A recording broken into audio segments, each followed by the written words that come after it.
Over 200 years ago, there was a revolution, an American Revolution, an event that literally changed the course of history. It was led by a group of unsatisfied people. People who were tired of being told what they could do and when they could do it. People were fed up with their lack of choices and their lack of personal freedoms. People fed up with their lives being controlled by others. Fed up with being oppressed, fed up with being manipulated. They finally said, enough, I've had it, and I'm not going to live like this anymore.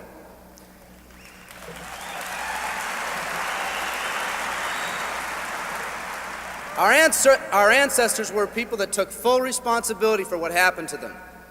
It was that spirit that ignited a country and formed what is now a giant in the free world. I have a question for you. Where's that spirit today? It's time for another revolution. Let me explain one of the laws of the universe. It's called the law of use, and it says simply this: whatever you don't use, you lose. Lack of use causes loss. Ambition unused declines. Faith unused decreases. If you don't use your skills, you lose your skills. If you don't use your freedom, you lose your freedom. Freedom does not come automatically. It's not attained and then handed down to us as an inheritance. It must be achieved each day. At the turn of the century, in the year 1900, less than 10% of us worked for other people or the government. Over 90% of us were self-employed. We were an independent people. In 1980, only 80 years later, over 90% of us worked for the other people or the government. Less than 10% of us were self-employed. We changed from an independent people to a dependent people.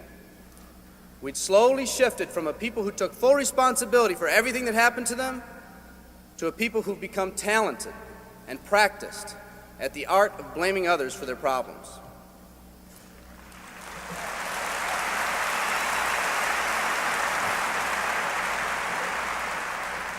Our giant has fallen asleep.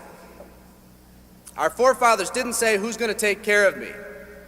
They simply said, all I ask is the opportunity to be free and the ability to take care of myself and my family. Today, we elect officials who will, quote unquote, take care of us. We cry out against anyone who dares to ask us to provide more value in the workplace. We do everything we can to spread around the suffering in our society, and yet no one is willing to step up and be part of the solution. We've slowly changed from a society that compensates based on value to a society that compensates based on entitlement and seniority. What we've come to believe is our due. We act as if someone actually owes us a living. Part of this change is due to the dramatic rise of conformity in our society. We're all taught to conform. Incredible pressures are put on us every day to do things, quote unquote, the right way. And yet no one asks the question, is this really the right way? A man once said, I'm just a collection of mirrors reflecting what everyone expects of me. We live our lives to please those around us, and the scary thing is, the people around us are doing exactly the same thing. Psychologist Rollo May calls us outer-directed people. We don't act, we only react. We seek not to be outstanding, but to fit in. We're able to respond, but not to choose. Perhaps that's why a wise man once said, the mass of men lead lives of quiet desperation. In order to change, we need to become inner-directed people. People with our own purpose. People who are not easily swayed by the opinions of others. And that's difficult because from a very early age, we look to the opinions of others to orient ourselves and to validate our decisions and our actions. Nietzsche said, we need more strong people in this world because the weak, by their sheer mass, are forcing weak ideals and weak values on us all.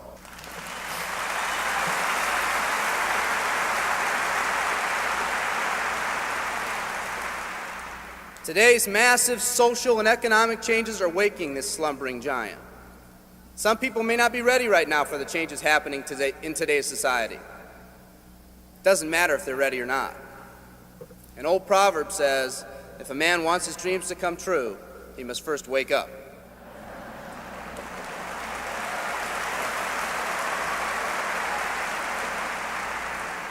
I, for one, am glad for the radical changes in our society because I believe that within that crisis, we will find that independent spirit that once pioneered this country. Some of us are finally ready to change. The displacement of our workforce has caused many of us to start searching for something better. Moving products and moving services is our business and our goal, but what we are becoming in the pursuit of that goal is a larger and much more important issue. The rekindling of our independent spirit has more lasting value.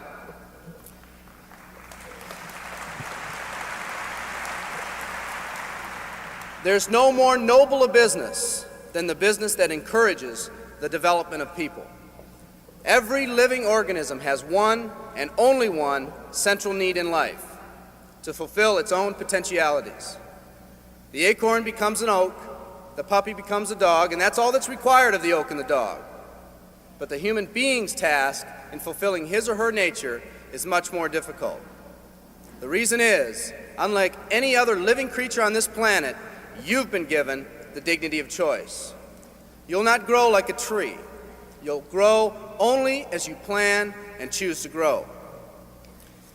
When a person chooses to live, two things happen.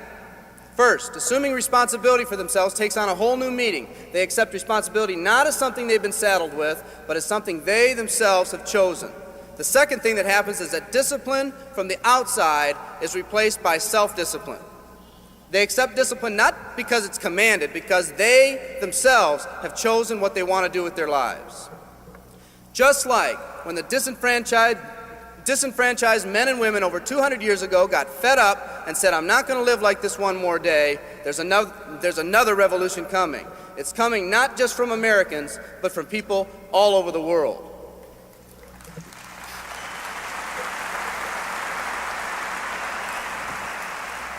It's coming from people who've been oppressed in meaningless jobs, from people who've been unjustly held back, from people who've been slighted or ignored, from people who've had their hopes crushed time and time again by the circumstances around them, from people who've been playing in a game where the rules weren't the same for everyone, from people whose dreams have almost died by the methodical dripping of negative and pessimistic forces, people who've just been waiting for the right opportunity to present itself, an opportunity that they could hold on to, believe in, a place where people believed in them. I hear the rumbling of this coming revolution every day. The old rules are changing, and society is finally ready for that change. Will people try to persuade you not to rise up? Yes, they will, and sometimes with the best of intentions. But we must fight anyone or anything that tries to influence us against our freedom. And they'll try. Believe me, they'll try.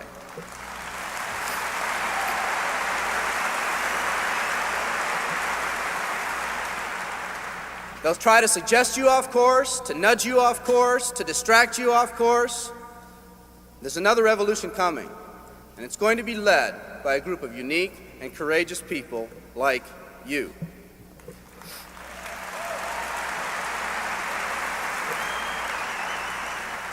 People who've had it with the way things are. People who've picked out their mountain in life and said, "I'm going to the top." And if someone tells you you can't climb mountains, you don't have any experience. You tell them, "I'm going to the top."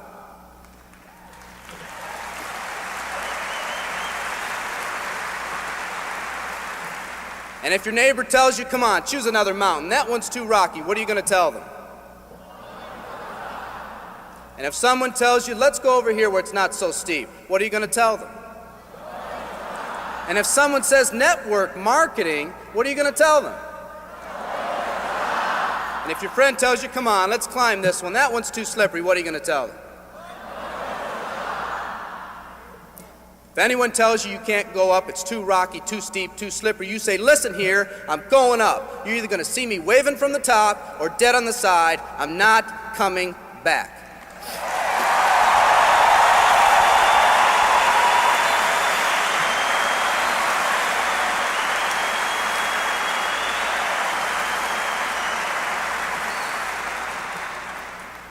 There's something about the do-or-die attitude. It's almost like when someone has a do-or-die attitude, time, fate, and circumstances seem to get together, have a hasty conference, and say, they say they're going to do it or die.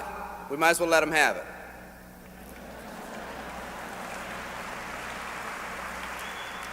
The people in this arena are special. You're special because you've already rekindled that independent spirit. You've already said that you're not going to conform to negative pressures around you. You've all said enough, I've had it, and I'm not living like this anymore. You are the people who want to set big goals and aspirations for yourselves and your families. People who want to live in a country where families are brought together again instead of being torn apart. People who want a country where once again owning your own business and controlling your own destiny is commonplace.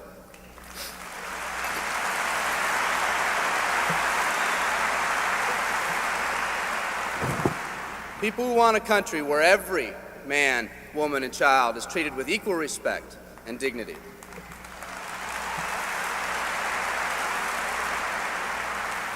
People who will pay any price so their families will not live with the legacy of maxed out credit cards and unfulfilled promises.